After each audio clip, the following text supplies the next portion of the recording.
I'm Dr. Lily Krug, though most people just call me Lily these days. After years of saving lives, I now mostly deal with paperwork at a local hospital and occasionally help out new doctors. But today isn't about any of that. Today, I'm getting ready to meet Amy, my son Scott's fiancée. My usual home is under renovation, so I'm staying in this small, simple rental. It's not much, but it's comfortable enough for the time being. To make the meeting special, I decided to bake my famous apple pie. Nothing says, welcome like a homemade pie, right? Just as I was pulling it out of the oven, the doorbell rang. I wiped my hands on my apron and went to answer the door. There was Scott, looking as handsome as ever, and beside him stood Amy. She was just as beautiful as Scott had described, with a certain sharpness in her expression that made me take notice. "Mom, this is Amy," Scott said proudly, his voice full of happiness. "Nice to meet you, Lily," Amy said, offering her hand, though it felt a bit stiff when I shook it. "Come in, I hope you're hungry." "The pie just came out of the oven," I said with a smile, stepping aside to let them enter. Amy walked in and immediately started looking around the living room and kitchen. I noticed the little frown on her face as she took in the third-hand furniture, the old kitchen cabinets, and the plain walls that could definitely use a fresh coat of paint. "It's cozy," she said at last, with a polite smile that didn't quite reach her eyes. "So, Lily, Scott tells me you work at the hospital. What do you do there?" she asked. "Oh, just some administrative work now," I answered, not wanting to boast about my long career. Scott glanced at me in surprise.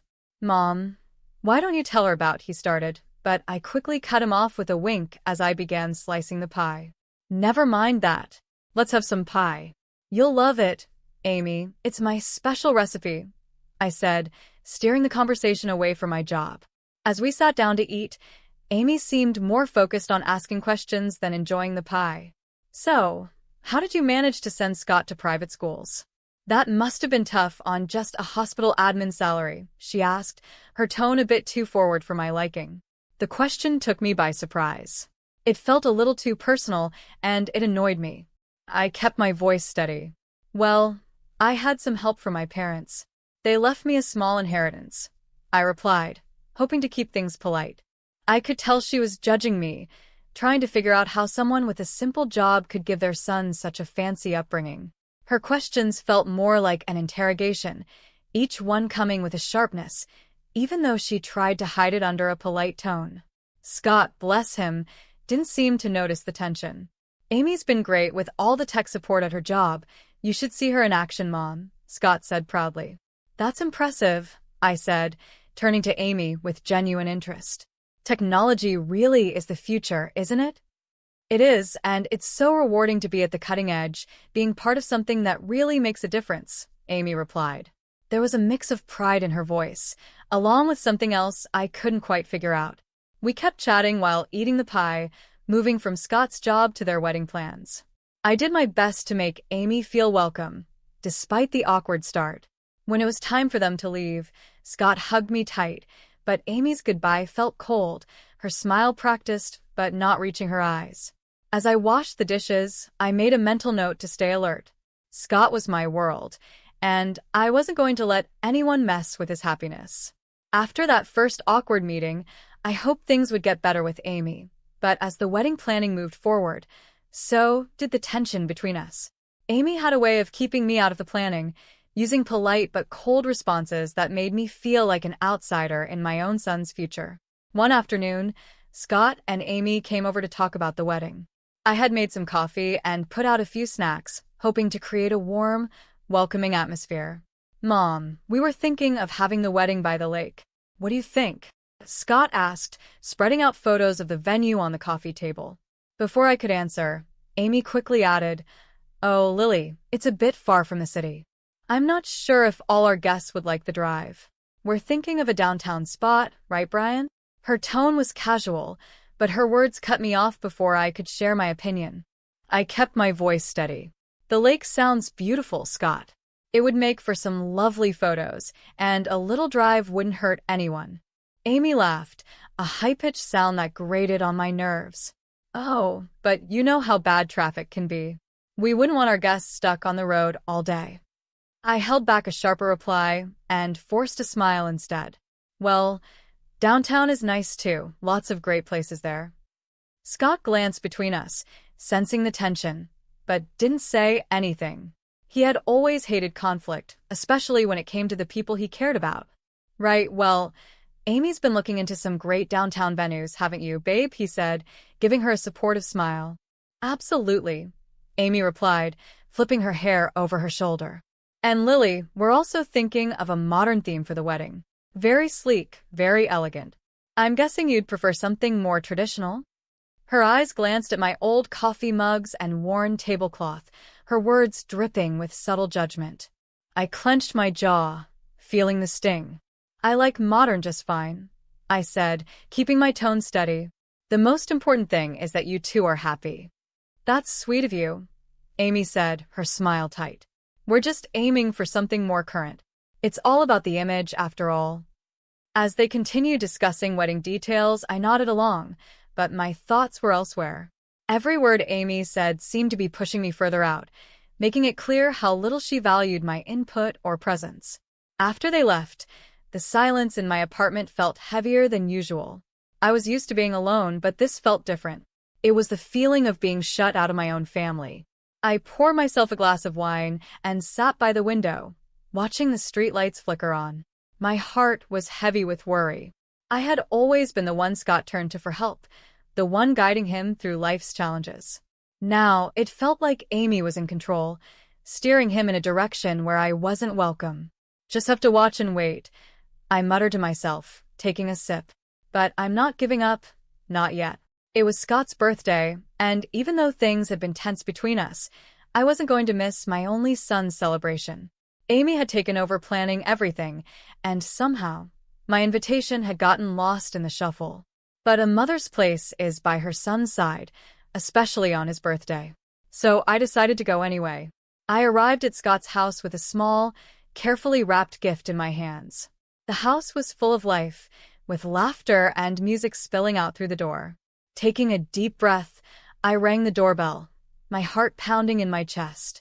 Crashing a party was one thing, but crashing your own son's party without an invite? That was another level. Amy opened the door, and her smile faded a little when she saw me. Lily, what a surprise. We weren't expecting you. Her words stung, but I held my composure. Wouldn't miss my son's birthday. Where's Scott? He's around somewhere, she said, stepping aside reluctantly. Well, come in, I guess.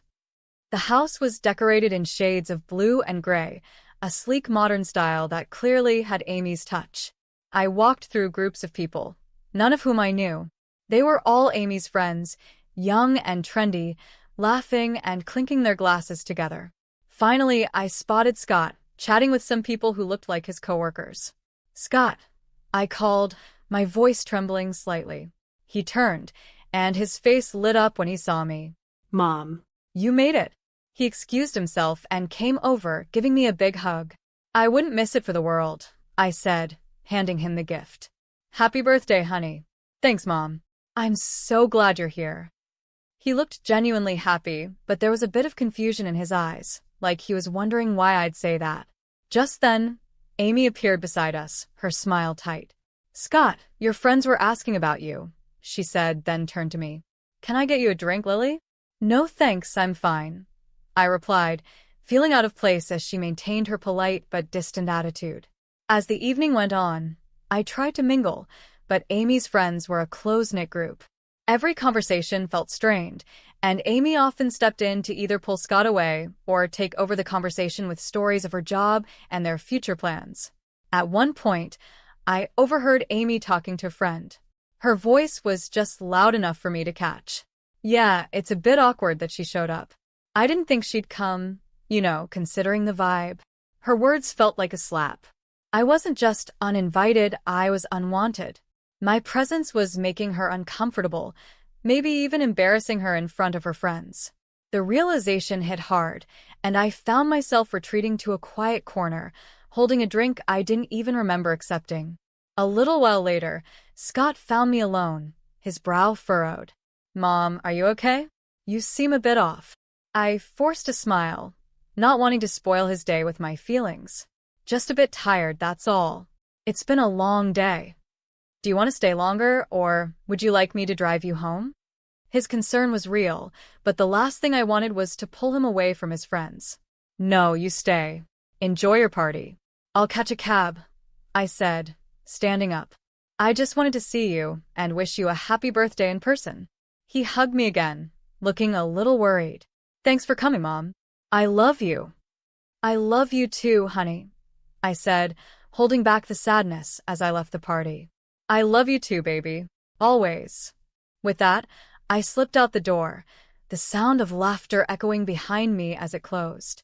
The night air was cold, but it was a relief compared to the warmth of a party where I felt like an outsider. The next morning, just one day before Scott's wedding, I was in my kitchen, the soft hum of the refrigerator the only noise in the quiet room. Then, I heard a knock at the door. Expecting it to be a delivery, I wiped my hands on my apron and went to answer it. To my surprise, it was Amy, standing there alone, her face serious, which didn't seem like a good sign. Amy, what brings you here this early? I asked, keeping my voice polite. Without waiting for an invitation, she stepped inside, her eyes quickly scanning my modest rented apartment, her disapproval barely hidden. Lily, I'll get straight to the point. I'm here to make things easier for everyone. I have a proposal for you, she said.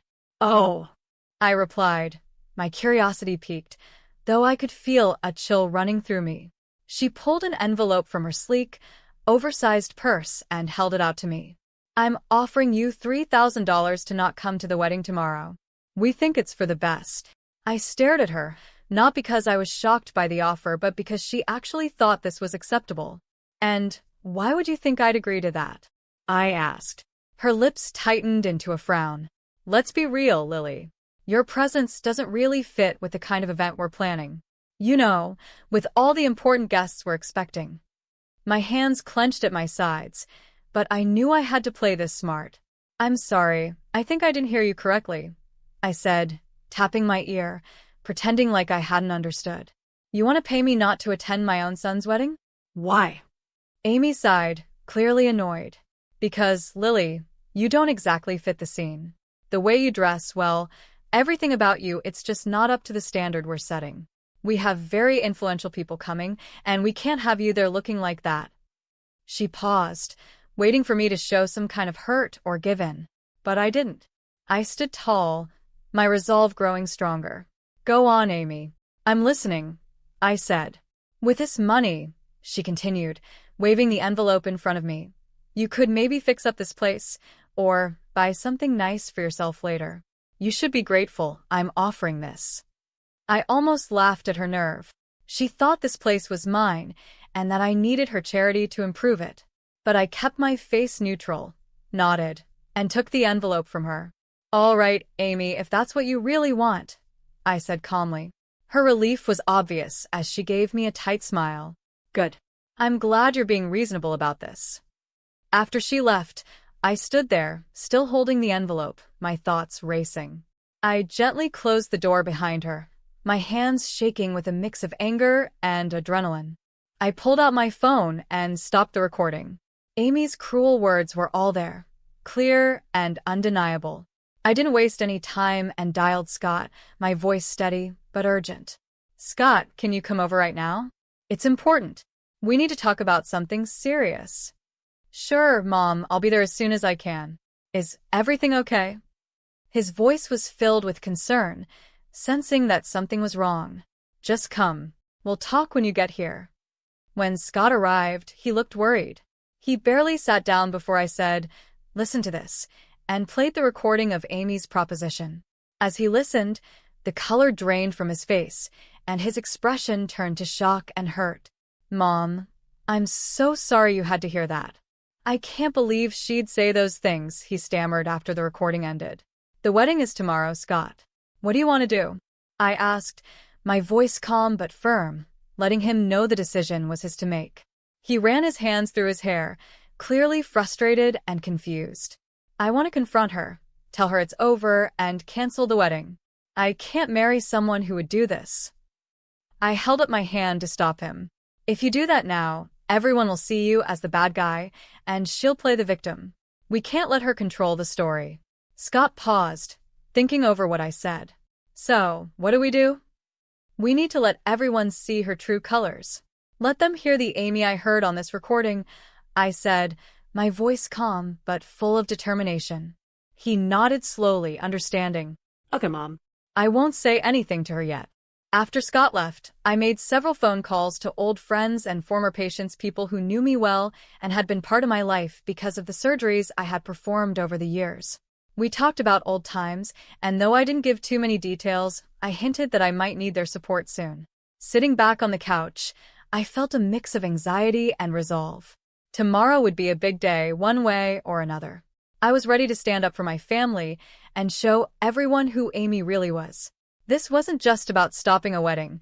It was about protecting my son from a life of manipulation and lies. The wedding day arrived, and with it came a swirl of nerves and a sense of duty. Today would change everything, no matter what happened. As the guests began to settle into the beautifully decorated hall, whispering excitedly about the upcoming ceremony, I knew the truth would soon come to light. I braced myself for what was about to be the hardest thing I'd ever done. The plan was simple but powerful. Just before Amy and her father were supposed to make their grand entrance, a video about Amy and Scott's relationship was set to play. Instead, I had arranged with the AV technician to play the audio recording of Amy's cruel offer. My heart raced as the moment got closer, knowing how much impact it would have. As the guests chatted, waiting for the ceremony to begin, I gave a signal to the technician. The lights dimmed, and instead of the soft music of the couple's video, Amy's voice filled the room, loud and clear. I'm offering you $3,000 to not attend the wedding tomorrow. We think it's for the best. There was an instant reaction, a gasp from the crowd, followed by murmurs of confusion and shock. People looked around, trying to understand what they had just heard. Then, the doors opened for Amy's entrance with her father, the timing perfect. The room went silent as they walked in. Her father smiled and waved, unaware of what had just happened. But Amy's smile faded as she realized that all eyes were now on her, filled with judgment and suspicion. As they reached the front, I moved to the second part of the plan. The screen switched to a video montage of testimonials from respected city figures, colleagues, and patients. They spoke about my years as a skilled surgeon, the lives I had saved, and the positive impact I had made in the community. The contrast was striking proof of my life of service and respect, directly challenging Amy's earlier words about my character. Amy stood frozen, her face pale, as the video continued. The guests, now clearly against her, whispered among themselves, their looks ranging from pity to disdain. Amy's mother, sitting in the front row, had tears running down her face, her hands covering her mouth in shock. Amy's composure crumbled, her earlier confidence shattered. She had been exposed in front of the very people she had wanted to impress. As the video ended, the room fell into a heavy silence. The weight of what had just happened hung in the air, thick with broken expectations and hard truths. My son Scott took a deep breath and stepped up to the microphone, his face serious. Every eye in the room was on him, filled with curiosity and concern, waiting for what he would say next. I'm very sorry, Scott began, his voice echoing through the silent hall. But I didn't see the selfishness and arrogance of my bride sooner. He paused, looking out at the crowd with regret. I'm canceling the wedding, and I apologize to all of you for the inconvenience. Then he turned to me, his expression softening. Mom, I'm sorry. Thank you for everything you've done for me. Without you, I might have made the biggest mistake of my life. His voice cracked a little, and my heart filled with both pride and sadness for what he was going through. A soft murmur of support rose from the crowd, and some guests stood up, applauding his courage. A tear slipped down my cheek as I watched my son, standing strong and showing the values I had always hoped to instill in him: integrity and strength. At that moment, Amy, who had been standing off to the side, broke down in tears. I didn't know about your mother's background, she sobbed, her voice desperate. This changes everything. Please, Scott, can we just talk about this? But Scott shook his head, his decision firm. There's nothing left to talk about, Amy. It's over. Even her parents looked at her with shock and disappointment, clearly stunned by her actions. They, too, seemed caught in the uncomfortable position of seeing their daughter's mistakes laid bare in front of everyone. Frustrated and embarrassed, Amy's emotions boiled over. "This is all your fault," she yelled at me, pointing a trembling finger in my direction. Her voice was raw with anger. "You've ruined everything." With those final words, she ran out of the hall, her sobs echoing behind her as the door slammed shut. The room was left in silence, everyone processing the unexpected drama. I moved to Scott's side, putting my arm around him. "You did the right thing," I whispered, feeling the weight of the day pressing down on both of us. He nodded, wrapping his arm around my shoulders. "Thanks, Mom. I couldn't have gotten through this without you." As the guests slowly began to leave, many offered quiet words of support or simply gave us a reassuring squeeze on the shoulder. I felt a mix of relief and deep sadness. The day didn't go how any of us expected, but truth and honesty won in the end. Scott was hurt, but he was free from a future that could have been much worse. After everything settled down, I finished the renovation of my house. It's beautiful now, a place full of peace and light, just like this new chapter of my life. 3 years have passed since that day. Amy, Scott's ex-fiancée, tried reaching out to me a few times, asking for forgiveness, but after everything, I just couldn't. I told her no each time. The last I heard, she lost her job. Her boss had been at the wedding and saw it all. She moved out of the city, and I don't know where she is now. In the meantime, life moved on in the best way possible. I retired from my hospital job, finally giving myself the break I deserved after so many years of work. Not long after, Scott met Janet. She's a wonderful person, kind and beautiful inside and out. They got married last spring, and it was the kind of wedding we had always dreamed of, full of love, laughter, and real happiness. Janet respects me deeply, and we've built a strong bond. It's such a joy to see Scott happy and in a relationship where they truly complement each other. Just the other day, during a quiet dinner at my house, Janet told me how much she appreciates our relationship. "Lily, I really admire how gracefully you've handled everything. I'm so grateful for how welcoming you've been," she said, her sincerity touching my heart. "I'm just thrilled to have you in the family, dear. You make my son happy, and that's all I could ever ask for," I replied, my voice thick with emotion. The kindness and love that now filled my home were a far cry from the silence it once held. It had truly become a home, ready for future gatherings and family celebrations. Feeling lighter and more adventurous than I had in years, I made a decision that even surprised me. I booked a trip around the world. It was something I'd always wanted to do, but kept putting off. Now, with everything falling into place, it seemed like the perfect time. When I told Scott and Janet, they were thrilled. "Mom, that's amazing. You've always talked about seeing the world," Scott said, his eyes lighting up. "And you've more than earned it," Janet added, giving me a hug. "We'll manage just fine here. Go make some amazing memories." So here I am, finalizing itineraries and packing my bags, ready to explore the places I've only read about or seen in pictures. It feels like I'm not just traveling to new countries, but also stepping into a new phase of life, one where I can simply enjoy and embrace